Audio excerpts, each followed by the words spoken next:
Guys, welcome back to channel. നമ്മൾ വന്നിട്ടുള്ളൊരു needing ഇറേസറിൻ്റെയും ബ്ലെൻഡറിൻ്റെയും ഒരു അൺബോക്സിങ് ആയിട്ടാണ് വന്നിട്ടുള്ളത്. ഇതാണ് ബോക്സ്. ഇതിൻ്റെ അകത്ത് ഞാൻ ആദ്യം ഒരെണ്ണം ഒരു നീഡിങ് ഇറേസറിന് അൺബോക്സ് ചെയ്തെടുത്തായിരുന്നു. അപ്പം നമുക്ക് അതിൻ്റെ അകത്ത് 4 നീഡിങ് ഇറേസർ കാണും.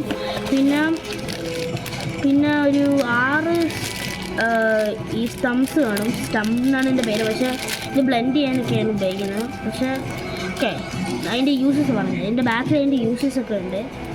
എൻ്റെ പേര് ബ്ലെൻഡിങ്ങിന് ഉപയോഗിക്കുന്നത് ലാർജ് സ്റ്റം, സ്മഡ്ജിങ്ങിന് ഉപയോഗിക്കുന്നത് മീഡിയം സ്റ്റം, ഡീറ്റെയിലിങ്ങിന് സ്മോൾ സ്റ്റം, ക്രിയേറ്റിംഗ്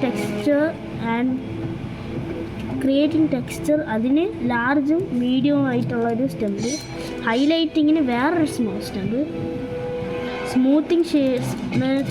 സ്മൂത്ത് ആയിട്ടുള്ള ഷെയ്ഡിങ്ങിന് മീഡിയം സ്റ്റംപ്, എൻഹാൻസിങ് ഷാഡോസൊക്കെ അടിപൊളിയായിട്ട് വരാൻ വേണ്ടി ലാർജ് സ്റ്റംപ്, പേസ്റ്റൽ ബ്ലെൻഡിങ്ങിന് ലാർജ് ആൻഡ് മീഡിയം സ്റ്റംപ് അത് വേറെ വേണം, lettering effects small stump, precision control small. അപ്പോൾ നമുക്കത് ബുക്കിൽ ട്രൈ ചെയ്ത് നോക്കാം ഗൈസ്. അപ്പോൾ നമുക്ക് ഈ ബ്ലെൻഡർ വെച്ചിട്ട് നമുക്ക് ഈ സ്ഥലത്തൊക്കെ ബ്ലെൻഡ് ചെയ്യാൻ പറ്റും.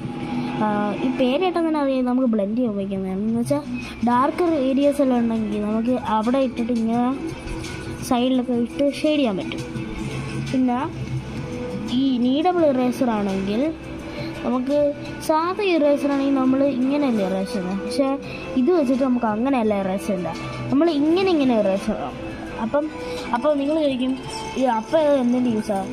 അപ്പോൾ നമ്മൾ ഇത് മറ്റേ നടുക്കാണെങ്കിൽ ഒരു വര വരച്ചിട്ട് സർക്കിൾ വരയ്ക്കും, ഇങ്ങനെ വരയ്ക്കും. അപ്പോൾ ഗോകുവിനെയൊക്കെ വരയ്ക്കുകയാണെങ്കിൽ എന്ന് വെച്ചാൽ ഈ സർക്കിൾ ഇങ്ങനെ വലിയ റൗണ്ട് വരച്ചിട്ട് ഇങ്ങനെ വരയ്ക്കും.